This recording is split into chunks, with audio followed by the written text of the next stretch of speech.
Madam President, I rise today to speak about our nation's first freedom, religious liberty.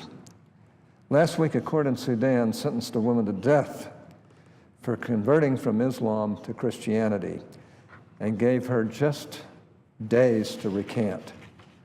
Sadly, this sort of tragic oppression is common across the globe. The Pew Research Center says that 3/4 of the world's people live where restrictions on religion are high or very high, and that religious hostilities have been increasing for years. In the last 10 years, the number of countries on the Commission on International Religious Freedom's watch list has grown by 150%. Simply put, religious freedom is increasingly in peril around the globe. Madam President, when compared to the rest of the world, some might think that religious liberty in America is alive and well. But in truth, basic religious freedom is under attack here at home. Professor Thomas Berg writes that, quote, establishing freedom of religion as both constitutional principle and social reality is among America's greatest contributions to the world, unquote. But we have to ask ourselves whether meaningful religious liberty is still such a reality in American society and whether our nation is still making that essential contribution to a world that needs it now more than ever. Hundreds of books, studies, papers, articles, and court decisions have explored various aspects, nuances, and implications of religious freedom. In the coming days and weeks, I will explore some of these issues in greater detail. Today, I wish to speak about the definition and importance of religious freedom in America, as seen both in history and in four important documents.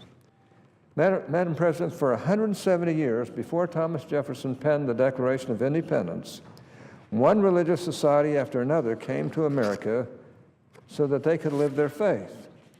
Puritans, Congregationalists, Roman Catholics, Jews, Quakers, Baptists, Presbyterians, and Methodists had all found refuge in the British colonies by the time the United States was born. Roger Williams founded Rhode Island as a haven for religious dissenters. William Penn established religious liberty in the colony that bears his name. From its earlier days, religious freedom in America has been freedom not only of belief, but also of behavior. In addition to our nation's early heritage, 4 key documents establish the same understanding of religious freedom as encompassing both belief, and behavior in both private and public spheres. Madam President, the first document is the United States Constitution. The First Amendment protects, quote, the free exercise of religion, unquote, a phrase that on its face plainly includes conduct as well as belief. It is a phrase that had been in use for more than a century when America's founders placed it in the First Amendment. The plain meaning of this phrase, as well as its history, is simply incompatible with the view that our constitutional freedom of religion is limited to the profession of belief and somehow excludes religious conduct. As Professor Michael McConnell, director of the Constitutional Law Center at Stanford, and perhaps America's leading scholar of religious liberty, has shown, such an artificial and cramped view is unsupportable. By its own terms, our First Amendment protects both religious faith and action. Mr. President, the second document is the Universal Declaration of Human Rights, which the United States signed in 1948. Article 18 states that every person has a fundamental right to, quote, freedom of thought, conscience, and religion, unquote, and that, quote, this right includes freedom, either alone or in community with others and in public or private, to manifest his religion or belief in teaching, practice, worship, and observance, unquote. Plainly stated, religious liberty, by its very nature, encompasses both belief and behavior. In articulating broad principles of basic human rights, the authors of the Universal Declaration acknowledge that it is meaningless to have one without the other. Mr. President, the third document is the Religious Freedom Restoration Act. In 1990, the U.S. Supreme Court held that government needs only a rational basis for laws that burden but do not target the free exercise of religion. That decision changed decades of Supreme Court precedent that had required a compelling reason for laws that burden the exercise of religion. This shift was not just some legalistic or semantic exercise. If government needs only a rational justification for burdening the exercise of religion, it can do so essentially at will. But if government must have a compelling reason, it must respect the fundamental liberty and may burden it only when absolutely necessary. By shifting from one standard to the other, the Supreme Court made it dramatically easier for government to burden the free exercise of religion. Congress responded to the Supreme Court's decision with the Religious Freedom Restoration Act, or RFRA, which established the compelling standard. It passed the House unanimously by voice vote and the Senate by a vote of 97-3. I was the primary Republican co-sponsor of the Religious Freedom Restoration Act here in the Senate. In all of our discussions about RFRA, both Democrats and Republicans were united on one fundamental principle: the right of all Americans to the free exercise of religion should be equally protected. I remember when I went to Ted Kennedy, I said, "You're going to be on this bill with me." He said, "No, I'm not." I said, "Yes, you are." And to his credit, he came on the bill, and by the time we articulated on the floor, and afterwards when it was signed by President Clinton at the White House, on the White House lawn, South Lawn, one of the biggest boosters was my friend Ted Kennedy. Well, the fact is, I'll make that point again, as the primary sponsor of the Religious Freedom Restoration Act here in the Senate, in all of our discussions about RFRA, both Democrats and Republicans were united on one fundamental principle: the right of all Americans to the free exercise of religion should be equally protected. Each religious claim should be judged by the same standard as every other, a standard that reflects the true importance of religious freedom. We rejected amendments that would have excluded some religious claims or favored others. In October 1993, I spoke in favor of RFRA here on the Senate floor, explaining that the bill would restore to all Americans protection for the free exercise of their religious convictions. In fact, I stated directly that exempting anyone from the basic principle of free exercise would set a dangerous precedent. Mr. President, the fourth and final document is the International Religious Freedom Act, enacted in 1998. The House passed it by an overwhelming bipartisan majority, and the Senate followed suit by a vote of 98-0. This law established the U.S. Commission on International Religious Freedom and declared that, quote, "the right to freedom of religion undergirds the very origin and existence of the United States," unquote. It cited the Universal Declaration of Human Rights and reaffirmed yet again that religious freedom necessarily includes both belief and practice, individually or collectively, in public or in private.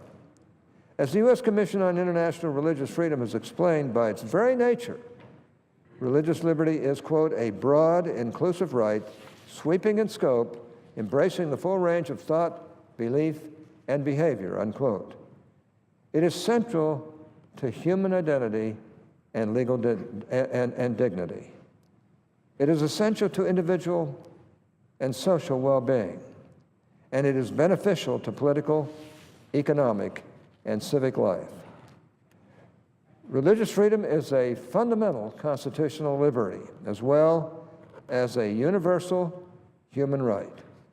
In America, religious liberty has always included both the freedom to believe and the freedom to act on that belief, the protection to do so collectively as well as individually, and the right to do so publicly as well as privately. Those basic tenets form the only proper standard by which to assess the state of religious freedom in America today. Unfortunately, there is much cause for concern. Let me share a few disturbing examples. Mr. President, the equal and universal application of religious liberty is now in doubt. Congress was united when enacting the Religious Freedom Restoration Act that the right to exercise religion freely belongs to everyone and should be protected by the same rigorous standard in each case.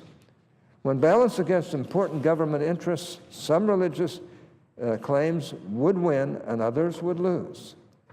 But a rigorous legal standard that creates a high hurdle for government action that burdens religion must be applied universally, since the free exercise of religion is a fundamental right of all Americans. That conviction, however, is unraveling.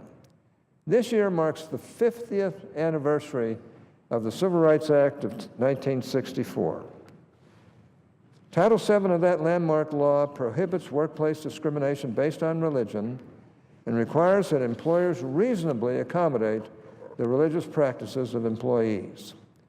The Supreme Court, however, interpreted the word reasonably so broadly that the exception swallowed the rule, and workers have been without this legal protection ever since. Legislation called the Workplace Religious Freedom Act was introduced to reestablish legal protection and accommodation for religious workers. Originally, it applied this protection to all religious claims. Just like RFRA required, it would balance the right to religious exercise with the legitimate need of employers. But the most recent version of this legislation, introduced in the 112th Congress, abandoned universal applicability and instead would protect some religious claims, but not others. Rather than allowing religious claims of all varieties to stand or fall under the same standard, some claims were covered and others were excluded from that standard altogether. And this is not the only example of religious liberty under attack. Among its many other mandates, or should I say maladies, Obamacare likewise struck a blow to the religious exercise of religion. Although President Obama has called religious freedom a universal human right, his administration apparently paid that fundamental liberty no regard when drafting Obamacare. Likewise, the Religious Freedom Restoration Act plainly states that its basic religious protections apply to every future federal statute. Yet the Obama administration gave no consideration whatsoever to such religious freedom in formulating the president's signature law, Obamacare.